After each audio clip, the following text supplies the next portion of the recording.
Bharatiya Janata party Vadodara महानगरपालिका अनुसूचित जाति मोर्चा द्वारा संत शिरोमणि रविदासजी बापूनी 649મી जन्मजयंती निमित्ते रविदास मंदिर सेवासी गोत्री रोड खाते गुरु रविदासजीની પ્રતિમાને પુષ્પાંજલિ અર્પણ કરવામાં આવી હતી। સાથે ભજન સંધ્યા અને ભંડારો રાખવામાં આવ્યો હતો, જેમાં વડોદરા શહેર ભાજપા અધ્યક્ષ ડોક્ટર જયપ્રકાશ સોની તથા રાજ્યના મંત્રી મનીષાબેન વકીલ, કોટા વિધાનસભાના જે ધારાસભ્ય છે તેઓ, ડેપ્યુટી મેયર ચિરાગ બારોટ, વડોદરા શહેર ભાજપાના મહામંત્રી સહિતના જે મહાનુભાવો છે અને કોર્પોરેટરો છે તેઓ ઉપસ્થિત રહ્યા હતા। भारतीय जनता पार्टी वडोदरा महानगर अनुसूचित जाति मोर्चा द्वारा संत शिरोमणि गुरु रविदासजीनी 649મી जन्म जयंती उजवવામાં આવી છે। સૌ સમાજના કાર્યકર્તાઓ અને સમાજના લોકો મોટી સંખ્યામાં આ જન્મ જયંતીની ઉજવણી માટે એકત્રિત થયા છે। સંત શિરોમણિ ગુરુ રવિદાસજીની પ્રતિમાને પુષ્પાંજલિ પુષ્પહાર અર્પણ કર્યો છે, દીપ પ્રાગટ્ય કર્યું છે અને ત્યારબાદ અત્યારે ભજન સંધ્યા સાથે ભંડારાનું પણ આયોજન કરવામાં આવ્યું છે। સંત શિરોમણિ ગુરુ રવિદાસજીએ જીવનમાં અનેક સંદેશાઓ આપ્યા છે, એમનું જીવન જ એક સંદેશ છે। પરંતુ સૌથી મહત્ત્વનું છે સામાજિક સમરસતા, સમાજની અંદર સમાનતા આવે, સમાજની અંદર એકતા આવે અને સૌ સાથે મળીને સૌ સમાજનું ઉત્થાન સાથે થાય એવા પ્રકારનો એક સંદેશ જીવનનો એમને આપ્યો છે।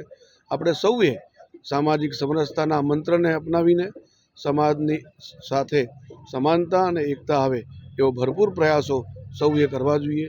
એ જ આજના એમના જીવનનો સંદેશ છે, સૌએ આપણે ધારણ કરવો જોઈએ। ધન્યવાદ।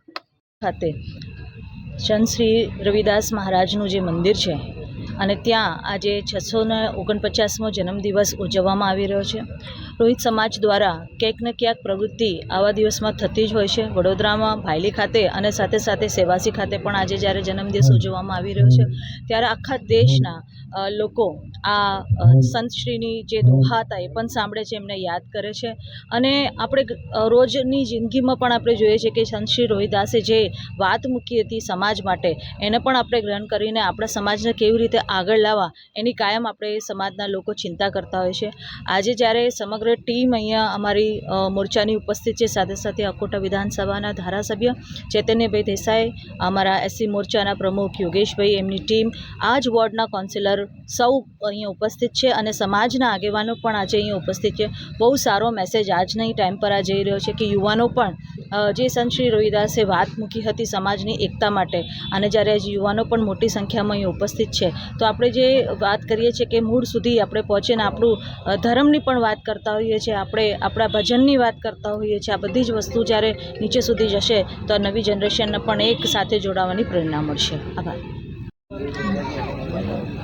સંત શિરોમણિ રોહિદાસ મહારાજની 649મી જન્મજયંતિ નિમિત્તે આજે ભારતીય જનતા પાર્ટી અનુસૂચિત જાતિ મોરચા દ્વારા આજે રોહિદાસજીનું મંદિર જે સેવાસી ખાતે આવેલું છે ત્યાં કાર્યક્રમ રાખવામાં આવ્યો છે। આ કાર્યક્રમમાં શહેરમાંથી અધ્યક્ષ શ્રી ડૉક્ટર જયપ્રકાશભાઈ સોની પધાર્યા હતા, સાથે રાજ્ય કક્ષાના જે મંત્રી છે આપણા મનીષાબેન વકીલ પધાર્યા હતા, આ વિધાનસભાના ધારાસભ્ય છે ચૈતન્યભાઈ દેસાઈ પધાર્યા હતા, આ વિસ્તારના તમામ કાઉન્સિલરો, બીજા અન્ય વોર્ડના કાઉન્સિલરશ્રીઓ, અનુસૂચિત જાતિ મોરચાના સબ શહેરના હોદ્દેદારો, વોર્ડના કાર્યકર્તાઓ, સાથે રોહિત સમાજના, વણકર સમાજના, વાલ્મીકી સમાજના આગેવાનો ખૂબ મોટી સંખ્યામાં ઉપસ્થિત છે। આજના દિવસે આ કાર્યક્રમમાં અમે આરતી, પછી ભોજનનું અને ભજનનું આમ 3 આ કાર્યક્રમનું આયોજન કર્યું છે કે જેથી કરીને બધામાં સામાજિક સમરસતા આવે અને અન્ય સમાજના પણ લોકો ખૂબ મોટી સંખ્યામાં જોડાયા છે। મારું નામ યોગેશ પરમાર, વડોદરા શહેર ભાજપ અનુસૂચિત જાતિ મોરચા પ્રમુખ।